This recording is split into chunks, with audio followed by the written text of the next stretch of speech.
Менин оюм сөзсүз түрдө каршы бул маселе. Бул желек деген бул оңой эле бүгүнкү күнү алмаштырып сала турган нерсе эмес. Биз эң маселе бул жерде миллиард деген каражат кетет. 7 миллион адамдын паспортун алмаштыруу, машиналардын номерине чейин алмаштыруу, ар бир печаттарды алмаштыруу, бул деген миллиард деген акча кетет. Буга кете турган акчаларды биз детский больница куруп койбойлубу, жакшынакай кылып, бала бакчаларды курбайлыбы? Эми эч бир мындай кажет жок дейт элем да.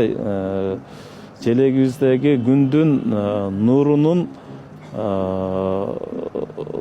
түздүгү менен азыркы бүгүнкү көзүбүзгө жакшы көрүнүп келген желегибиз менен калыш керек да. Бул жерде миллиард деген акчаны жөн эле асманга сапыруу же болбосо кетирүү бул туура эмес. Эң негизгиси жөнөкөй жарандан баштап бүгүнкү күнү өкмөт башчыга чейин, министрликке, депутаттарга чейин мамлекетти сүйүп, мамлекетке патриот болушубуз керек. Мына ошондо гана түзөлөт. Анан тууну өзгөртүп бергенде эле анан ошого карап эле оң болуп кетсек андай жакшы болот эле.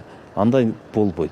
Бүгүнкү күнү мына бюджетти аны айтасың, элдин маселесин айтасың, акча жок деп келет да. Эми желегибизди алмаштырганга ушундай чоң каражатты кетиргенди мен каршы элем да.